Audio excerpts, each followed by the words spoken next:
नमस्कार दोस्तों, कैसे हो आप सब? आशा करता हूँ आप सब अच्छे हैं और स्वस्थ है, मस्त है, अच्छा से प्रिपरेशन चल रहा है। आज का इस वीडियो पर हम जो क्वेश्चन लाए हैं, वो भी मोस्ट इंपोर्टेंट क्वेश्चन आपको मिलने वाला है। आपको पता ही है कि हमारे चैनल पर जो भी मिलता है वो बहुत ज़्यादा इंपॉर्टेंट और जो बहुत ज़्यादा ज़रूरी है वही मिलता है। कुछ भी इधर-उधर का चीज़ आपको नहीं मिलता है। सो दैट्स व्हाई मैं आपको बार-बार बताता हूँ कि चैनल को सब्सक्राइब कर लीजिए। अगर वीडियो में आप क्लिक किया है, देन आप कुछ अच्छा सीख के ही जाएँगे। ऐसा नहीं है कि आप कुछ भी आपको इस चैनल पर सिखाया जाएगा। सो इंपॉर्टेंट क्वेश्चन है जो कि आपके एग्जाम के लिए ज़रूरी है और ऐसा क्वेश्चन बहुत बार एग्जाम में पूछा जा चुके हैं।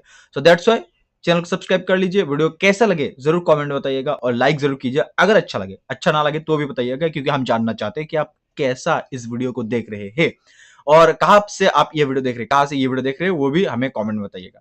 पहला क्वेश्चन यहां पर आपके सामने कि आईपीएल में सबसे ज्यादा बार खिताब किस टीम ने जीता था? आईपीएल में, आईपीएल का फुल फॉर्म क्या है? ये क्वेश्चन पूछा जा सकता है। आपको लग रहा है बहुत इजी है, बट इंपॉर्टेंट है।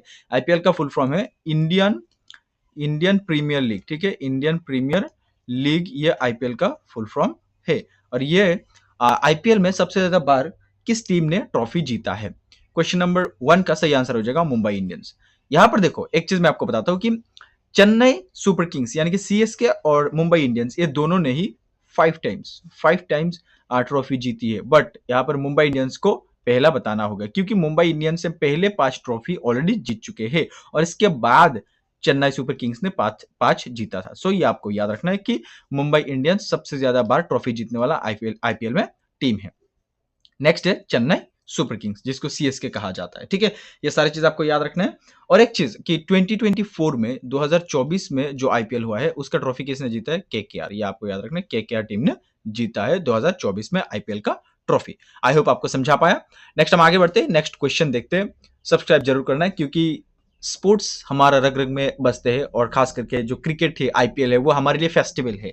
सो बहुत अच्छे लगते हैं। आपका कौन सा जो स्पोर्ट्स से फेवरेट है हमें कमेंट में बताइएगा। तो चलिए आगे बढ़ते हैं। आई होप आपको मैं समझा पाया ये क्वेश्चन। नेक्स्ट क्वेश्चन देखते हैं।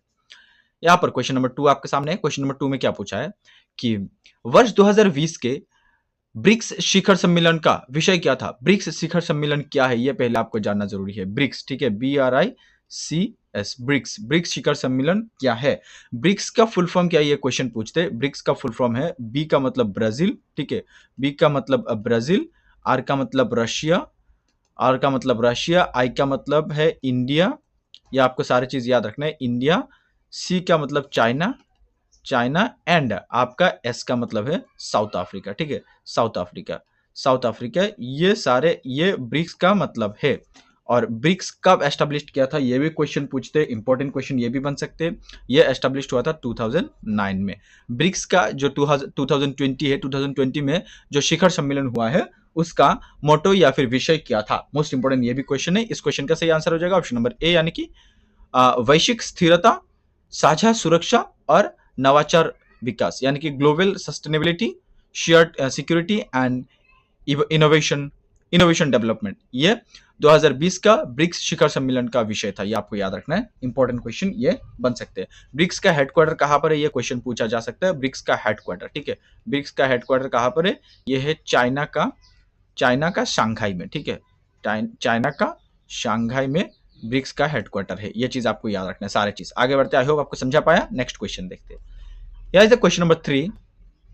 थर्ड नंबर क्वेश्चन में क्या पूछा है कि who is the MD and CEO of HDFC? यहाँ पर आप हमें कमेंट बताइए कि एचडीएफसी का फुल फॉर्म क्या है। ठीक है, अच्छा छोड़ो एचडीएफसी छोड़ो, आप यहाँ पर सीईओ का फुल फॉर्म क्या है आप हमें बताओ। ठीक है, सीईओ इसका फुल फॉर्म क्या है आप हमें कमेंट में बताओ।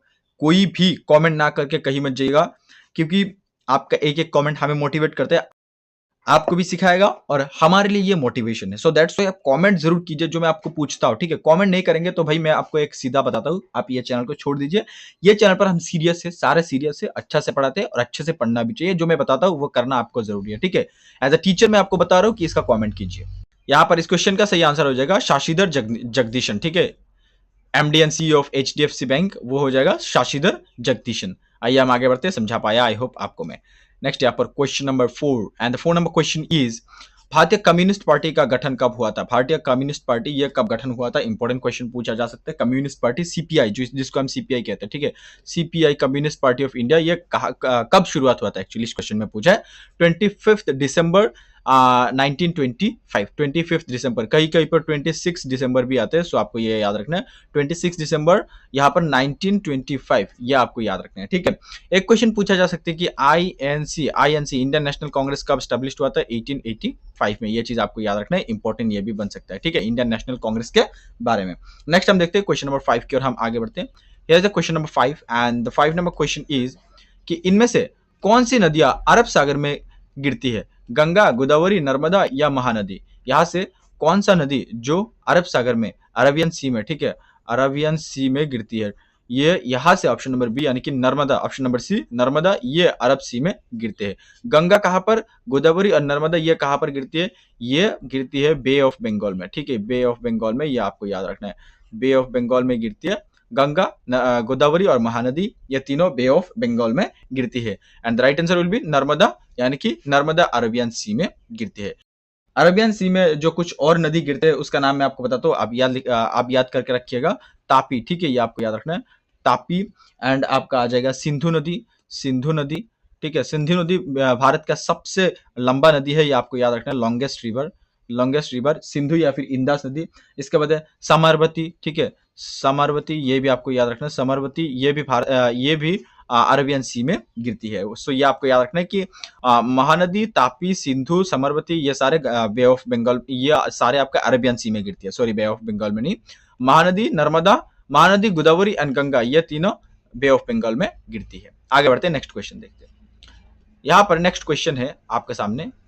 इस क्वेश्चन में पूछा है कि आंध्र प्रदेश किस नदी के किनारे है? आंध्र प्रदेश किस नदी के किनारे है? यहाँ पर एक मैप आपको लगाया हूं मैं, तो ये मैप आपको मैं जूम करके दिखाता हूँ। इससे पहले मैं आंसर देता हूँ, कृष्णा नदी के किनारे में आंध्र प्रदेश है। आंध्र प्रदेश का खास करके राजमंड्री जो होता है, राजमंड्री या फिर विशाखापट्टनम, ये दोनों कृष्णा नदी के पास है, जो कि विशाखापट्टनम, राजमंड्री, ये बड़े बड़े शहर का नाम है आंध्र प्रदेश का, ठीक है ना। सो आंध्र प्रदेश किस नदी के किनारे है, वो आपको अगर क्वेश्चन पूछे तो आंसर दे सकते हैं। यहाँ पर मैं इसके लिए एक मैप लगाया हूँ, सो ये मैप आपको मैं जूम करके एक बार मैप में दिखा दो। चलो मैप में देखते हैं। यहाँ पर सबसे पहले मैं मैप को जूम कर लेता हूँ, एक सेकंड।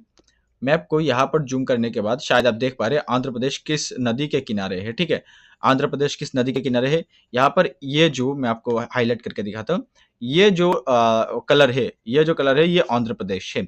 और शायद आपको दिख रहा है, मैं आपको दिखाता हूँ। यहाँ पर देखिए, ये जो ये जो नदी का है ना, ये जो नदी का है, ये आपका कृष्णा नदी है। यहाँ से होके विशाखापट्टनम होके ऐसा गया है। सो ये आंध्र प्रदेश है और इसके किनारे ही ये क्या है कि आंध्र प्रदेश है, और इससे किनार से ही ये जाता है आपका कृष्णा नदी। सारे ये आपको याद रखना है, ये पुणे से इधर से होके आता है और इधर से जाते हैं, ठीक है ना, आंध्र प्रदेश। आई होप आपको मैं मैप में भी समझा पाया। नेक्स्ट हम आगे बढ़ते हैं, नेक्स्ट क्वेश्चन देखते हैं। Here is the question number 7। 7 number question में पूछा है कि नीलगिरी पहाड़ियां किस राज्य में स्थित है? नीलगिरी पहाड़ियां किस राज्य में स्थित है? ये हो जाएगा आपका option number A, Tamil Nadu, Kerala और कर्नाटक, ये 3 राज्य में नीलगिरी पहाड़ियां स्थित है। ये चीज आपको याद रखना है, ठीक है, इंपॉर्टेंट क्वेश्चन बन सकता है आपका एग्जाम के लिए। नेक्स्ट हम देखते हैं यहाँ पर क्वेश्चन नंबर 8। 8 नंबर क्वेश्चन में पूछा है कि डेंगू रोग किस मच्छर के काटने से होता है? नॉर्मल मच्छर से काटने से तो डेंगू नहीं होता है। सो डेंगू किस मच्छर से काटने से होता है? टाइगर मच्छर नहीं, ये टाइगर मच्छर से नहीं, ये एडिज नाम का एक मच्छर होता है, उससे काटने से डेंगू होता है। सो ये आपको याद रखना है, ठीक है ना। नेक्स्ट क्वेश्चन हम देखते हैं, क्वेश्चन नंबर 9 की ओर हम आगे बढ़ते हैं। क्वेश्चन नंबर 9 यहाँ पर आपके सामने है कि क्वेश्चन नंबर 9 में पूछा है stapedius is related to which part of the human body? Stapedius ये कान के साथ रिलेटेड है। यहाँ पर मैं एक फोटो लगा रहा हूँ, फोटो लगा दिया है, देखिए आप, ये कान हो गया और यहाँ से ऐसे जाते। सो ये जो चीज है इसको स्टेपेडियस कहते हैं। स्टेपेडियस ये कान के साथ रिलेटेड है, ठीक है ना, ये आपको याद रखना है। आगे बढ़ते हैं, नेक्स्ट क्वेश्चन देखते हैं। नेक्स्ट क्वेश्चन की ओर हम आगे बढ़ते हैं। Here the question number 10 and the 10 number question is कि सबसे पहले रॉकेट लॉन्च करने वाला शासक कौन है? Which ruler was the first to launch the rocket? सबसे पहले रॉकेट लॉन्च करने वाला शासक कौन थे? वो थे ऑप्शन नंबर सी, यानी कि टीपू सुल्तान, ठीक है, ये आपको याद रखना है। टीपू सुल्तान सबसे पहले रॉकेट लॉन्च करने वाला क्या थे? शासक थे। टीपू सुल्तान को शेर ई मैसूर कहा जाता था, ठीक है, ये आपको याद रखना है, शेर ई मैसूर भी कहा जाता था। शेर ई मैसूर किनको कहा जाता है, क्वेश्चन पूछा जा सकता है। सो टीपू सुल्तान को शेर ई मैसूर कहा जाता था। आई होप आपको मैं समझा पाया। आगे बढ़ते, नेक्स्ट क्वेश्चन देखते हैं। Here is the question number 11। 11 में क्वेश्चन में पूछा है कि कलमकारी चित्रकला कहाँ प्रसिद्ध है? कलमकारी चित्रकला ये कहाँ प्रसिद्ध है? ये प्रसिद्ध है आंध्र प्रदेश में। ठीक है, खास करके आंध्र प्रदेश का किस जगह पर है ये भी क्वेश्चन पूछा जा सकते हैं। कालाहस्ती नाम का जगह पर, कालाहस्ती नाम का जगह पर ये कलमकारी पेंटिंग फेमस है। ये आपको याद रखना है, क्वेश्चन पूछा जा सकते हैं। कालाहस्ती और मछलीपट्टनम, ठीक है, मछलीपट्टनम, मछली मछलीपट्टनम पर ये देखा जाता है। ठीक है ना, मछलीपट्टनम पर देखा जाता है कलमकारी पेंटिंग। ठीक है, आई होप आपको मैं समझा पाया। नेक्स्ट हम आगे बढ़ते। Here is the question number 12। इस नंबर में क्वेश्चन में पूछा है, who is the author of the book why I am a Hindu? Why I am a Hindu, ये बुक किसने लिखा है? ये बुक लिखा था option number C, Shashi Tharoor ने। ये आपको याद रखना है, शशि थरूर ने व्हाई आई एम हिंदू ये बुक लिखा है। आई होप आपको समझा पाया। नेक्स्ट हम देखते हैं। Here is the question number 1। Actually question number गलती से बहुत सारे इधर उधर हो गया। आपको तो क्वेश्चन सीखना है, क्वेश्चन नंबर से आपको क्या मतलब है? हमें भी मतलब नहीं है, दैट्स व्हाई क्वेश्चन नंबर सही नहीं है। इस क्वेश्चन में पूछा कि बिहार की पहली महिला मुख्यमंत्री कौन है?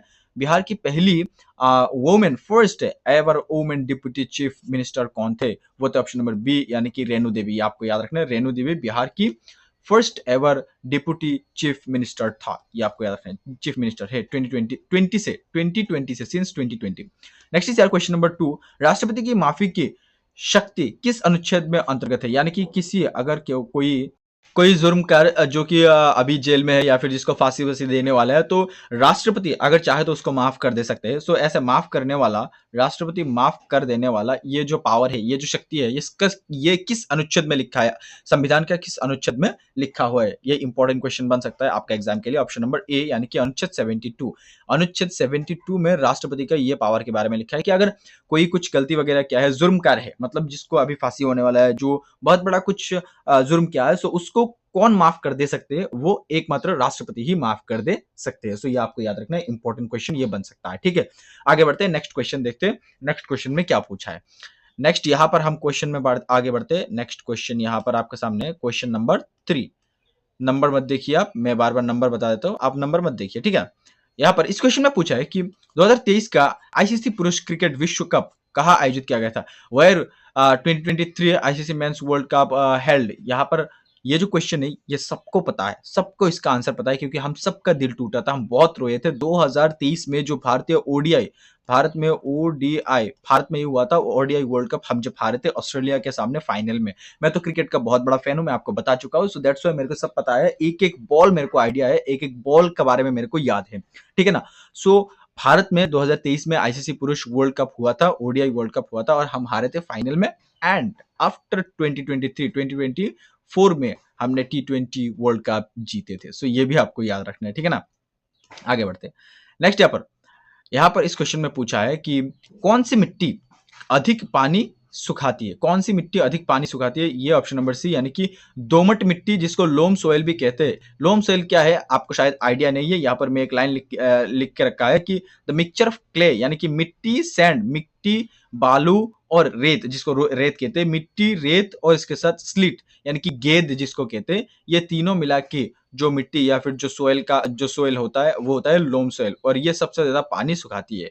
ठीक है, आई होप आपको समझा पाया। ये मिट्टी, रेत और स्लिट, यानी कि जो गेंद होता है। नेक्स्ट हम देखते हैं। Here is the question number 5 and the 5 number question is, इस क्वेश्चन में पूछा है कि भारतीय स्टेट बैंक का पुराना नाम क्या था? भारतीय स्टेट बैंक का पुराना नाम, what is the old name of the state bank of India? इसका ओल्ड नाम था imperial bank of India. Imperial bank of India ये भारतीय स्टेट बैंक का पुराना नाम था। आई होप आपको समझा पाया। नेक्स्ट क्वेश्चन हम देखते हैं।